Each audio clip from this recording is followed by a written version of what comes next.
बेरोजगार युवाओं पर राज्य सरकार द्वारा लाठीचार्ज किए जाने के विरोध में आम आदमी पार्टी विधानसभा सहसपुर सैलाकुई में दिनांक 11 फरवरी 2023 को प्रातः 11 बजे स्थान पीठ वाली गली नगर पंचायत कार्यालय के सामने प्रदेश उपाध्यक्ष आजाद अली जी के नेतृत्व में प्रदेश सरकार के खिलाफ युवाओं के समर्थन में पुतला दहन किया जाएगा।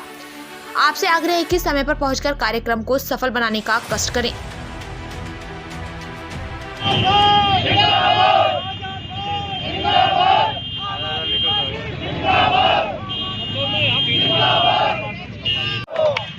दानी सरकार होश में आओ, होश में आओ, होश में आओ।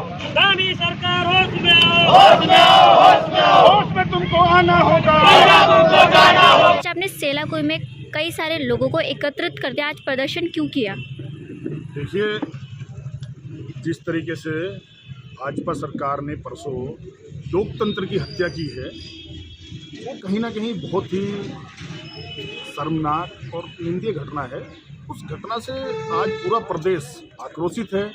उसी के आक्रोश में आज हमने अपने विधानसभा क्षेत्र सहसपुर के नगर पंचायत सेलाकुई में भाई तालिब भाई के नेतृत्व में और मेहरुना बाजी के नेतृत्व में और नीरज तिवारी जी के नेतृत्व में और कुलविंदर जी और हमारे यहाँ के मासूम भाई युवा नेता मारूफ जी, इन गणमान्य के नेतृत्व में आज हमने यहाँ पर एक पुतला दहन का कार्यक्रम किया और राज्य सरकार का पुतला दहन कर हमने अपना विरोध दर्ज कराया कि जो राज्य सरकार जिस तरीके से लोकतंत्र की हत्या करने में लगी है, वो कहीं ना कहीं बर्दाश्त से बाहर जा रहा है। अब बर्दाश्त करने के काबिल लायक नहीं है। अब इस तरीके से अगर लोकतंत्र की हत्या लगातार भारतीय जनता पार्टी करती रहेगी तो जो हमारे देश की एक अलग पहचान है, लोकतांत्रिक देश है हमारा, उस पहचान को भी नष्ट करने का काम भाजपा कर रही है। उसी के विरोध में आज हमने यहाँ पर पुतला दहन किया और अपना आक्रोश जाहिर किया।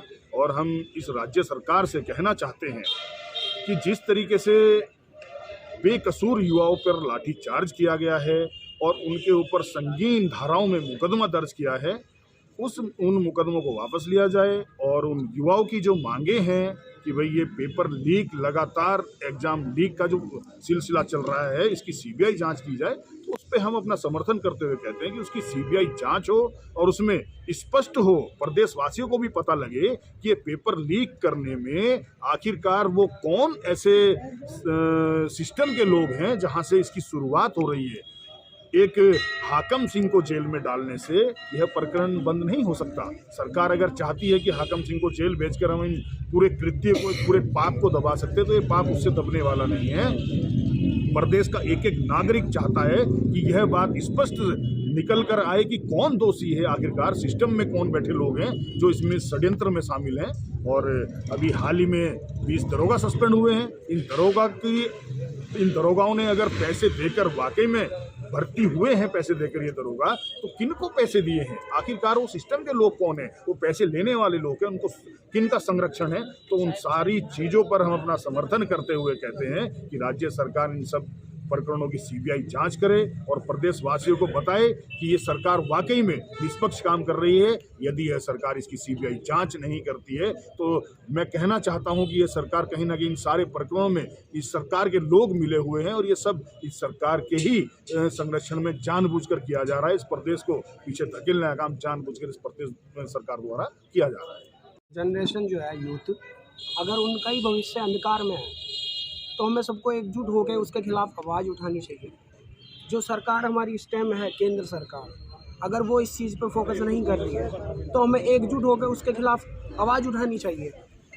और नई जनरेशन जिस अंधकार में जा रही है उसके खिलाफ हमें प्रदर्शन भी करना चाहिए। जिस तरीके से आपने कहा कि नई जनरेशन अंधकार में जा रही है, मतलब आपका कहने का मतलब क्या है?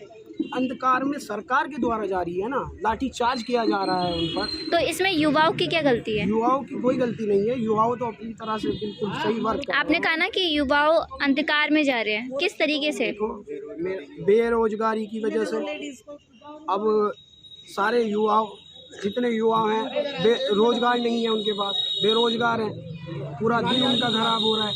पढ़ाई, अगर जो पढ़ाई में मन लगा रहा है उसके ऊपर लाठीचार्ज की जा रही है।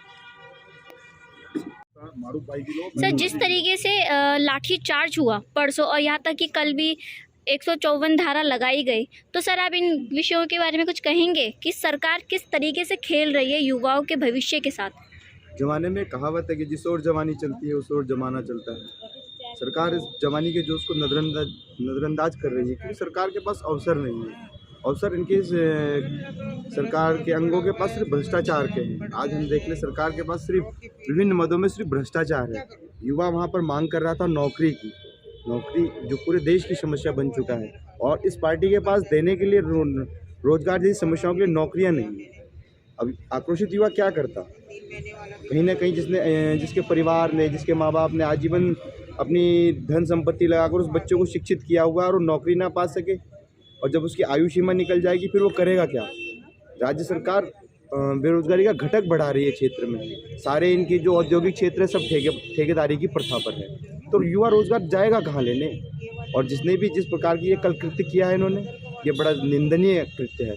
और मैं तो ये कहना चाहूँगा, उनके माँ बाप भी, जिन बच्चों के जो बच्चे कल प्रदर्शन में थे, उनके माँ बाप भी इसका खुला विद्रोह करें। हमने मतदान किया हुआ है सरकारों को बनाने के लिए, अपने बच्चों को पिटने के लिए हमने ये सब व्यथाएं नहीं बनाई हुई हैं। ये सरकार का निकम्मापन है जो कल रोडों पर हताशा के रूप में दिखा और ये लाठीचार्ज हुआ। और जिस तरीके से लाठीचार्ज की बात कर रहे हैं सर, आपने देखा होगा कि लाठीचार्ज के वक्त में कई सारी लड़कियों को भी पीटा गया। अब ये भाजपा ही पार्टी है जो कहती है नारी शक्ति, नारी एकता, बेटी बचाओ, बेटी पढ़ाओ, तो ये तो हम कहेंगे इनका अकुशल प्रबंधन है जो ये व्यवस्थित नहीं कर पाए इन सब चीज़ों को। राज्य सरकार के पास सभी एजेंसियां सभी थी, वहाँ पे कोई अगर घटनाक्रम ऐसा होने वाला था तो एजेंसियां मौके पर कहाँ थी? सवालिया निशान है। ये सब भ्रष्टाचार की निशानियां हैं जो ये दिखाना चाह रहे हैं, और युवाओं के साथ सिर्फ छलावा किया जा रहा है।